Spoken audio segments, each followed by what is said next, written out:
इस कहानी की शुरुआत होती है साल 2015 में, जहां फिलीपींस के एयरपोर्ट पर हम ढेर सारे क्रिमिनल्स को देखते हैं जो कि साउथ कोरिया से भागकर फिलीपींस में छुपे बैठे थे। हालांकि फिलीपींस की पुलिस ने इन सभी अपराधियों को पकड़ लिया और इन्हें एक प्लेन के जरिए अपने देश में वापस भेजने लगे। पर जैसे ही ये क्रिमिनल्स एयरपोर्ट पर पहुंचे तो विक्टिम फैमिलीज के एक मेंबर ने इनके ऊपर हमला कर दिया, क्योंकि वो इन अपराधियों से अपनी फैमिली की मौत का बदला चाहता था। अब इससे पहले कि पुलिस इसे रोक पाती, इस आदमी ने खुद को बॉम्ब से उड़ा दिया और इस धमाके में बहुत से खूंखार अपराधी मारे गए। इसके बाद ये कहानी साल 2022 में आती है, जब फिलीपींस की पुलिस ने 20 ऐसे अपराधियों को पकड़ लिया जो साउथ कोरिया से भागकर फिलीपींस आ गए थे। अब इस बार पुलिस ने इन कैदियों को एक कार्गो शिप में बिठाकर इन्हें साउथ कोरिया पहुंचाने का फैसला किया, क्योंकि इन्हें डर था कि कहीं पिछली बार की तरह विक्टिम फैमिलीज इन कैदियों पर हमला न कर दें। अब चूंकि ये सभी कैदी काफी खतरनाक थे, इसलिए इन्हें वापस भेजने का मिशन फिलीपींस की स्पेशल फोर्सेस को दिया गया और ली नाम के एक ऑफिसर को इस मिशन का लीडर बनाया गया। अब इन कैदियों में एक कैदी ऐसा भी था जिसने कुल 20 औरतों का मर्डर किया था और उसे अपने किए पर कोई रिग्रेट नहीं था। इस कैदी का नाम था पार्क और ये कैदी इन कैदियों में सबसे ज्यादा खतरनाक था। अब जैसे ही पार्क ने ली को देखा तो वो उसका मजाक उड़ाने लगा और जब ली ने उसे चुप कराने की कोशिश की तो उसने ली के मुंह पर थूक दिया। अब यहाँ ली की सब्र का बांध टूट गया और उसने पार्क की जमकर धुनाई की। इसके बाद हम सोल पुलिस के हेडक्वार्टर्स को देखते हैं, जहाँ डेविड नाम का एक ऑफिसर बाकी लोगों को उनका काम समझा रहा था। दरअसल इनका काम था उस शिप पर नजर रखना जो इन सभी कैदियों को साउथ कोरिया ला रही थी। वहीं दूसरी ओर इन सभी कैदियों को दो दो के पेयर्स में बांट दिया गया और इन्हें अलग अलग सेल्स में बंद कर दिया गया और इन कैदियों की निगरानी के लिए हर सेल में एक गार्ड को तैनात किया गया। इसके बाद ली ने इन सभी कैदियों को इस शिप के रूल्स बताए, पर इन रूल्स को सुनकर कोई भी कैदी खुश नहीं था और इन सभी ने मिलकर ली का पूरा विरोध किया।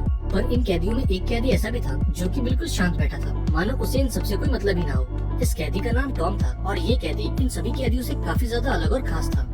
इसके बाद हम शिप के लेडीज कंपार्टमेंट को देखते हैं, जहाँ सभी फीमेल कैदियों को रखा गया था। इन कैदियों में एक कैदी का नाम था जेनी, जो कि बहुत ही शातिर और खतरनाक थी। दरअसल जेनी ने अपने हस्बैंड और उसके मॉम डैड का मर्डर किया था और इसलिए जेनी को उम्र कैद की सजा मिली थी। अब इन फीमेल कैदियों की निगरानी के लिए एक लेडी ऑफिसर को अपॉइंट किया गया, जिसका नाम मैरी था। वहीं दूसरी ओर हम शिप पर मौजूद मैक्स नाम के एक डॉक्टर को देखते हैं, जो अपनी असिस्टेंट एला को उसका काम समझा रहा था। दरअसल डेविड ये जानता था कि इतने खतरनाक अपराधियों को इतनी दूर ले जाने में कोई न कोई हादसा होना तो पक्का है, इसलिए मैक्स और एला को भी इस मिशन में शामिल किया गया ताकि वो शिप पर होने वाली हर एक मेडिकल इमरजेंसी को हैंडल कर सके।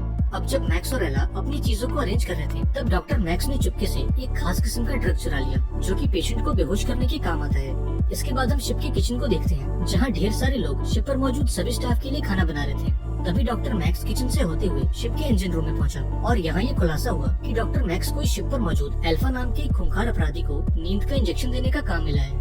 दरअसल डेविड ने मैक्स को ये काम इसलिए सौंपा था क्योंकि वो चाहता था कि इस पूरे सफर के दौरान अल्फा गहरी नींद में रहे, क्योंकि अगर अल्फा जाग गया तो इस शिप पर मौजूद हर एक इंसान की मौत पक्की है। अब अल्फा इस जहाज में कहाँ है, ये बात सिर्फ ऑफिसर डेविड और डॉक्टर मैक्स को पता थी और यहाँ तक कि ली, जो इस मिशन का लीडर था, उसे भी अल्फा के बारे में कोई जानकारी नहीं थी। इसके बाद हम डेविड को देखते हैं, जो अपने हेडक्वार्टर्स में बैठकर कुछ खुफिया डॉक्यूमेंट्स पढ़ रहा था और यहाँ ये खुलासा होता है कि अल्फा एक वॉर प्रिजनर है और डेविड ने किसी खास मकसद से अल्फा को उस शिप पर रखा है। अब उस रात पार्क ने अपने मुंह से एक छोटी सी वायर निकाली जो उसने अपने जुबान के नीचे दबा रखी थी। अब उस वायर के इस्तेमाल से उसने अपनी हथकड़ी को खोल दिया और फिर उस वायर को उस दूसरे कैदी को भी पास कर दिया ताकि वो भी खुद को आजाद कर सके। इसके बाद हम शिप के किचन को देखते हैं, जहाँ के सभी कुक्स एक खतरनाक हमले की तैयारी कर रहे थे और यहाँ ये खुलासा होता है कि असल में ये लोग कोई कुक नहीं बल्कि पार्क के साथी हैं। दरअसल इन लोगों ने शिप के असली कुक्स को मार दिया और उनकी पहचान चुराकर शिप में घुस गए।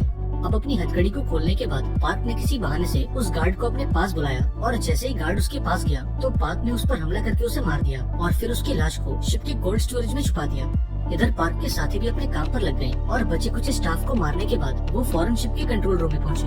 अब कंट्रोल रूम में आते ही उन्होंने शिप के कैप्टन को मार डाला और वहाँ मौजूद कम्युनिकेशन वाली सारी वायर्स को काट दिया ताकि शिप पर मौजूद ऑफिसर्स अपने हेडक्वार्टर से कांटेक्ट न कर सके। इधर जब ऑफिसर ली को क्रू मेंबर्स की लाशें मिली तो वो फौरन समझ गया कि कैदियों ने उन पर हमला कर दिया है, इसलिए उसने अपने साथियों को इकट्ठा किया और फिर ये सभी लोग शिप के कंट्रोल रूम में पहुंचे। अब कंट्रोल रूम में आते ही पार्क के साथियों ने इन पर हमला कर दिया, लेकिन फिर ली और उसकी टीम ने भी इस हमले का मुंहतोड़ जवाब दिया और कंट्रोल रूम में मौजूद पार्क के सभी साथियों को मार डाला। अब यहाँ मैरी की नजर एक आदमी पर गई जो कि शिप का एक क्रू मेंबर था। इस आदमी की हालत काफी खराब थी और वो किसी भी पल मरने वाला था। अब यहाँ मैरी ने इस आदमी से पूछा कि क्या हेडक्वार्टर से कांटेक्ट करने का कोई रास्ता है। इस पर इस आदमी ने उसे बताया कि हेडक्वार्टर से कांटेक्ट करने के लिए हम इंजन रूम में मौजूद सैटेलाइट फोन का इस्तेमाल कर सकते हैं। वहीं दूसरी ओर हम पार्क को देखते हैं, जिसने सभी गार्ड्स को मार दिया और शिप पर मौजूद बाकी कैदी को भी आजाद कर दिया। अब पार्क का प्लान ये था कि वो इस शिप को हाईजैक करे और इसे किसी दूसरे देश में ले जाए। लेकिन टॉम, जिसे हमने कहानी की शुरुआत में देखा था, उसने इस प्लान में शामिल होने से मना कर दिया और पार्क को समझाया कि उसकी इस गलती के चलते वो सब मारे जाएंगे। हालांकि पार्क ने उसकी बातों पर ध्यान नहीं दिया और बचे कुछ गार्ड्स को मारकर शिप पर कब्जा करने का फैसला किया। इसके बाद वो अपने साथियों के साथ शिप के इंजन रूम में गया और अपने एक साथी, जिसका नाम कुनवे था, उससे पुलिस वालों की डेड बॉडीज को शिप के कोल्ड स्टोरेज में डालने को कहा। पर ये लोग इस बात से अनजान थे कि कोल्ड स्टोरेज के ड्रेन पाइप में लीकेज है और इस वजह से उन मरे हुए लोगों का ब्लड सीधा अल्फा के चेहरे पर गिरने लगा। अब इन खून की बूंदों के चलते अल्फा अपनी गहरी नींद से जाग गया और खुद को आजाद करने की कोशिश करने लगा। इधर जब ली और उसके साथी उन सेल्स तक पहुंची तो वहाँ का मंजर देखकर इन सभी के होश ही उड़ गए। अब यहाँ ली समझ गया कि पार्क और उसके साथी उस सैटेलाइट फोन को ढूंढते हुए इंजन रूम तक जरूर जाएंगे, इसलिए वो अपने साथियों के साथ फटाफट से इंजन रूम की तरफ भागा। इधर पार्क भी इंजन रूम में पहुंचा और वहाँ मौजूद सैटेलाइट फोन को डिस्ट्रॉय करके शिप के सभी क्रू मेंबर्स को मारने लगा। पर इससे पहले कि वो इस क्रू मेंबर को मार पाता, ली और उसकी टीम यहाँ पहुँच गयी और इन दोनों ग्रुप्स के बीच जोरदार लड़ाई हो गयी। अब इस गोलीबारी में पार्क के बहुत से आदमी मारे गए और ये देखकर बाकी कैदी भी अपनी जान बचाकर भागने लगे। वहीं दूसरी ओर अल्फा ने भी खुद को आजाद कर लिया और शिप के इंजन रूम में आ पहुंचा। हालांकि अल्फा की आंखें सिली हुई थी, पर वो चीजों की गर्मी को महसूस करके उन्हें देख सकता था। इसके साथ ही अल्फा की स्मेलिंग सेंस भी काफी तेज थी और वो किसी भी नॉर्मल इंसान से कहीं गुना तेज और ताकतवर था। अब अपने साथियों को मरता देख पार्क ने भी यहाँ से भागने की कोशिश की, पर यहाँ अल्फा उसके रास्ते में आ गया और उसके बाकी साथियों को मार डाला। इसके बाद वो पार्क के पास गया और उसे भी बड़ी ही बेरहमी से मार डाला। अब इस खतरनाक मंजर को देखकर वहाँ मौजूद बचे कुछ लोग अपनी जान बचाकर भागने लगे।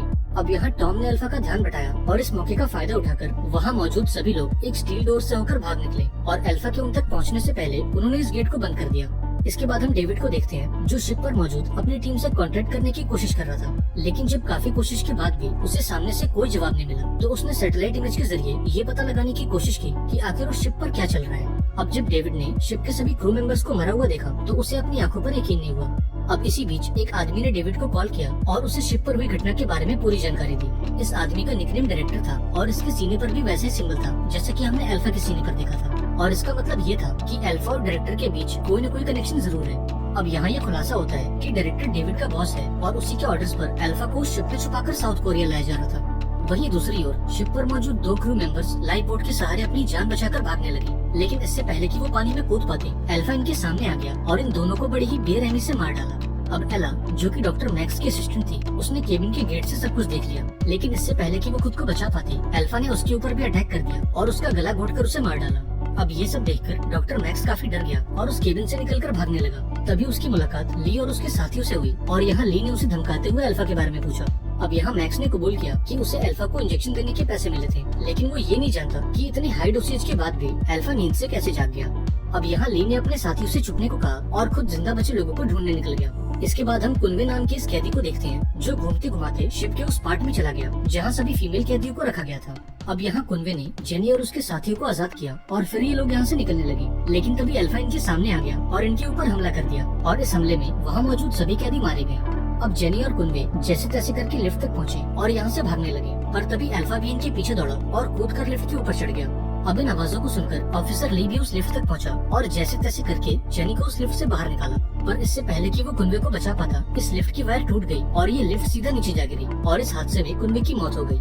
अब यहाँ ली को लगा कि शायद अल्फा भी इस लिफ्ट में दबकर मर गया होगा, पर बेचारा ली अल्फा की सच्चाई से बिल्कुल अनजान था। इसके बाद उसने जेनी को शिप के कोल्ड स्टोरेज में छुपा दिया और खुद अल्फा से लड़ने चला गया। अब यहाँ उसने अल्फा पर गोलियों की बारिश कर दी, पर उस पर इन गोलियों का कोई असर नहीं हुआ। अब यहाँ ली ने जैसे तैसे करके अल्फा का एक हाथ काट दिया, लेकिन इसके बावजूद भी अल्फा उस पर भारी पड़ रहा था। अब थोड़ी देर की लड़ाई के बाद आखिरकार ली ने हार मान ली और यहाँ अल्फा ने उसे बड़ी ही बेरहमी से मार डाला। इसके बाद अल्फा जेनी को ढूंढते हुए शिप के कोल्ड स्टोरेज में पहुंचा। अब अल्फा को देखते ही जेनी वहाँ मौजूद लाशों के बीच में लेट गई और मरने का नाटक करने लगी। अब यहाँ उसकी किस्मत अच्छी थी क्योंकि फ्रीजर की ठंड के कारण अल्फा को उसकी बॉडी की गर्मी का पता नहीं चला, इसलिए अल्फा ने उसे जिंदा छोड़ दिया और कोल्ड स्टोरेज से बाहर आ गया। वहीं दूसरी ओर हम ली के बाकी साथियों को देखते हैं, जो इंजन रूम के उस कमरे तक पहुँचे जहाँ अल्फा को रखा गया था और यहाँ इनके साथ टॉम भी था। अब छानबीन के दौरान मैरी को कुछ खास डॉक्यूमेंट्स मिले, जिसके हिसाब से अल्फा की उम्र काफी ज्यादा थी और वो पेशे से एक जापानी सोल्जर था, जो साल 1943 में एक मिशन को पूरा करने के लिए फिलीपींस आया था। पर बदकिस्मती से फिलीपींस की आर्मी ने अल्फा और उसके साथियों को पकड़ लिया और उन पर तरह तरह के एक्सपेरिमेंट्स किए, क्योंकि वो जंग के दौरान सुपर ह्यूमंस की एक फौज बनाना चाहते थे। इधर हम डॉक्टर मैक्स को देखते हैं, जिसे एक लैपटॉप में अल्फा के बारे में कुछ जानकारी मिली। अब यहाँ ये खुलासा होता है कि अल्फा के पास ढेर सारी सुपर ह्यूमन पावर्स हैं और वो किसी भी नॉर्मल इंसान से काफी अलग है। इसके साथ ही अल्फा को ना तो कोई दर्द महसूस होता और ना ही उसकी उम्र बढ़ती। इसके बाद हम साल 1943 का दृश्य देखते हैं, जब फिलीपींस आर्मी के डॉक्टर अपने एक्सपेरिमेंट को कंप्लीट करने की खुशी मना रहे थे, पर तभी अचानक से अल्फा होश में आ गया और पूरे लैब में तोड़फोड़ मचा दी, और जिसने भी उसे रोकने की कोशिश की, अल्फा ने उसे मौत के घाट उतार दिया। वहीं दूसरी ओर हम ऑफिसर डेविड को देखते हैं, जो स्पेशल फोर्सेस की एक टीम के साथ उस शिप पर पहुंचा। लेकिन शिप पर लैंड करने से पहले इन सभी ने एक खास किस्म का इंजेक्शन लगाया, ताकि वो अल्फा की पावर और उसकी स्पीड का मुकाबला कर सके।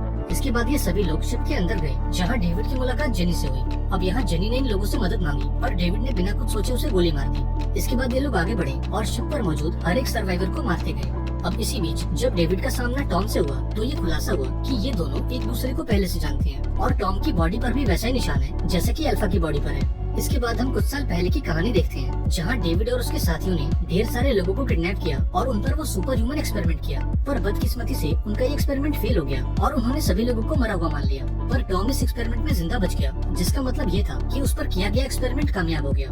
अब टॉम जैसे तैसे करके डेविड के जंगल से बच निकला और अपनी पहचान बदलकर एक नई जिंदगी शुरू की। इसकी कुछ सालों बाद टॉम ने एक लड़की से शादी की और फिर इनका एक प्यारा सा बेटा हुआ। इधर जब डेविड को टॉम के जिंदा होने की खबर मिली, तो वो उसकी तलाश में लग गया। अब एक दिन जब टॉम घर से बाहर था, तब डेविड और उसके लोग टॉम के घर में घुसे और उसकी वाइफ और बेटे को बड़ी ही बेरहमी से मार दिया। अब अपनी फैमिली की मौत के बाद टॉम पूरी तरह से टूट गया और अपना भेष बदलकर एक अपराधी बन गया, ताकि वो भी साउथ कोरिया तक पहुंचकर डेविड और उसके साथियों से बदला ले सके। अब इसी दौरान अल्फा इनके सामने आ गया और डेविड और उसके लोगों पर हमला कर दिया।